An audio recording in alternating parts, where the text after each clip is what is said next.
Hello students, how are you all? So I hope all of you are fit and fine. तो आज की class में हम discuss करेंगे nature of management. Last class में हमने डिस्कस किया था objectives and importance of management. I hope you have revise all the points. If you have not revise you can again visit and make notes and revise all those points, right. तो आज की class में जो topic रहेगा वो रहेगा nature of management, जिसमें हम डिस्कस करेंगे वेदर मैनेजमेंट इज साइंस और is it a art, right. तो there are different authors who says that management as science because of its different tested experiment principles, है ना. तो हम इसको साइंस कहते हैं. कुछ ऑथर्स इसको आर्ट्स कहते हैं because of it's more practice and innovative things are there in this, and some consider that management is going to be profession. It is going to become, it is on the path of becoming profession, right. तो इसको हम, as you can see on the table, features of science and features of management, you can see one side. So first point, systematic body of knowledge. तो science जो है, पहले science के हम features जो हैं डिस्कस कर रहे हैं कि सिस्टमैटिक बॉडी ऑफ नॉलेज, और फिर हम उसको कंपेयर करेंगे फीचर्स ऑफ मैनेजमेंट से. So in science systematic study material is available which is acquire knowledge of science. In the same way अगर हम इसको कंपेयर करें मैनेजमेंट से, सो ये फीचर प्रेजेंट है मैनेजमेंट में भी because there are different study material which is available in management also, right. तो ये हो गया हमारा फर्स्ट पॉइंट. सेकेंड फीचर है principle are based on experiment. So science principle are develop through observation.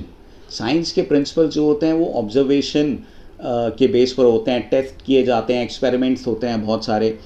और अगर मैनेजमेंट से इसको हम कंपेयर करें तो मैनेजमेंट के अंदर भी सेम प्रिंसिपल्स होते हैं और उन्हें भी ऑब्जर्वेशन किया जाता है, बट मैनेजमेंट के प्रिंसिपल्स में ह्यूमन फैक्टर आ जाता है. ह्यूमन बींग्स जो बिहेवियर है, human are they can not be predicted. So human behaviour can not be accurately predicted. यानी एक सेल्स मैनेजर जो है उसको हम मैनेजमेंट के प्रिंसिपल देते हैं तो वो आउटपुट ले आता है, जबकि दूसरा मैनेजर उसको परफॉर्म नहीं कर पाता क्योंकि इसमें ह्यूमन फैक्टर आ जाता है. जबकि साइंस के जो आपके प्रिंसिपल्स हैं, एक्सपेरिमेंट्स करते हैं तो हर बार सेम रिजल्ट आपको मिलेगा क्योंकि साइंस के प्रिंसिपल है. तो इस बेस पे अगर हम कहें, so this feature is partially present in management, right. तो ये हो गया हमारा second feature. Then we have third, universal validity. So science principles have universal application and validity. यानी कि साइंस के जो प्रिंसिपल्स होते हैं वो यूनिवर्सली हर जगह एप्लीकेबल है. जहाँ भी एक्सपेरिमेंट्स आप कर रहे हैं सेम आउटपुट देखने को मिलेगा आपका. जबकि मैनेजमेंट के जो प्रिंसिपल्स हैं they are not exact like scientific principles, right. They are modified according to the given situation के अकॉर्डिंग वो डिफरेंट हो सकते हैं, राइट. इसीलिए हम कह सकते हैं this feature of science is not present in management.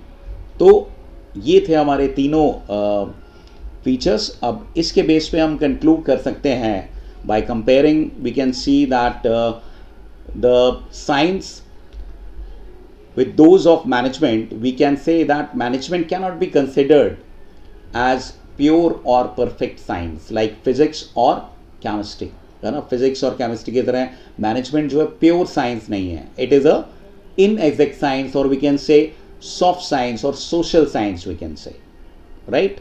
तो ये हो गया मैनेजमेंट एज साइंस. चलिए अब आ जाते हैं हम अगली स्लाइड पर जिसमें हम इसे कंपेयर करेंगे मैनेजमेंट एज आर्ट. तो आर्ट क्या होता है? Art can be defined as systematic body of knowledge which requires skills, creativity and practice to get perfection. यानी आर्ट में क्या होता है, आप देखो अपनी स्क्रीन पर, स्किल्स, क्रिएटिविटी और प्रैक्टिस. बहुत सारे प्रैक्टिस करनी पड़ती है, क्रिएटिव चीज़ें करनी पड़ती हैं. जैसे म्यूजिशियन है वो लगातार प्रैक्टिस करता है तब वो परफेक्ट होता है, राइट. तो अब हम इसको कंपेयर करेंगे कि कौन कौन से फीचर्स हैं आर्ट के, और उसको फिर हम whether it is present in management और not, that we will check. तो पहला फीचर आ जाता है सिस्टमैटिक बॉडी ऑफ नॉलेज, और we can say existence of theoretical knowledge. तो आर्ट के अंदर थियोरेटिकल नॉलेज जो है वो प्रेजेंट है. There are various books on different, हम कहते हैं म्यूज़िक के अंदर राग्स होते हैं डिफरेंट तरीके के, तो उनकी बुक्स अवेलेबल हैं. इन द सेम वे अगर हम मैनेजमेंट में देखें तो मैनेजमेंट के अंदर भी बहुत सारी मैनेजमेंट स्टडीज़ की बुक अवेलेबल हैं. तो इस पैरामीटर पे हम कह सकते हैं कि ये फीचर जो है वो प्रेजेंट है मैनेजमेंट में भी. फिर आता है आपका सेकेंड फीचर. तो सेकेंड फीचर कहता है पर्सनलाइज्ड एप्लीकेशन. पर्सनलाइज्ड एप्लीकेशन क्या है? That you can read in field of art only theoretical knowledge is not enough. यानी कि आर्ट के अंदर थियोरेटिकल नॉलेज जो है वो काफ़ी नहीं है. Every artist have personal skills and creativity. Like all musician learn same raga. हर एक जो म्यूजिशियन है वो सब सारे गामा पर सेम रागा लर्न करते हैं, लेकिन जब वो आउटपुट देते हैं तो डिफरेंट होते हैं, है ना. जैसे Kishore Kumar, Mohammed Rafi, both are different. सब दोनों ने सेम लर्न चीज़ें की थी, लेकिन दोनों का जो स्टाइल है वो डिफरेंट है, राइट. अब मैनेजमेंट से इसको अगर हम कंपेयर करें तो ये मैनेजमेंट में भी प्रेजेंट है, because all managers have learn same management theory.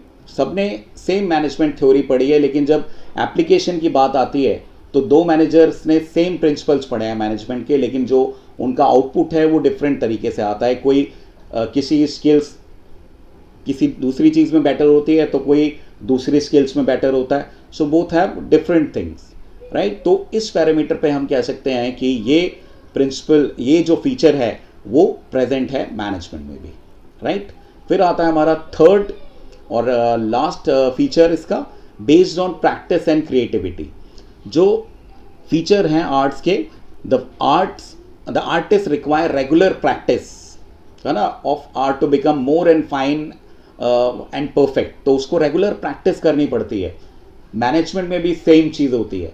This feature is present in management as well, because यहाँ पर भी आप कॉन्टिन्यूसली प्रैक्टिस करते हैं. बहुत सारे क्रिएटिव एक्सपीरियंस होते हैं मैनेजर्स के, and they improve their managerial skills, है ना, and increase their efficiency. So this feature is also present in management.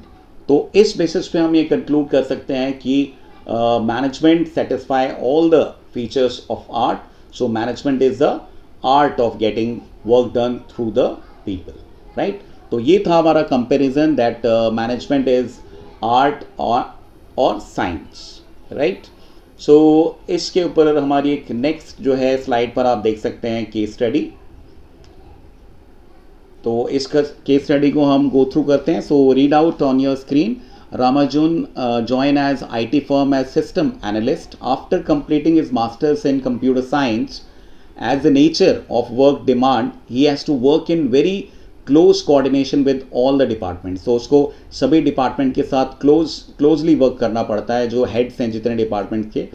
So very soon Ramanujan realized that each department head has its own individual style. तो हर एक head की अपनी style है, right. So they differ greatly in their day to day approach. सब जो है अपनी day to day approach में डिफरेंट है. They tend to deal with given situation. जो भी सिचुएशन वो हैंडल करते हैं वो अलग तरीके से हैंडल करते हैं, है ना. तो हम कह सकते हैं कि आगे पढ़ सकते हैं, और a problem through a combination of their own experience. तो जो भी वो प्रॉब्लम हैंडल करते हैं वो अपने एक्सपीरियंस, क्रिएटिविटी, इमेजिनेशन, है ना, इनिशिएटिव और इनोवेटिव आइडियाज़ के थ्रू वो प्रॉब्लम को रिजॉल्व करते हैं. So in the context of the above case we need to identify and explain the nature of management which is being highlighted in this case study.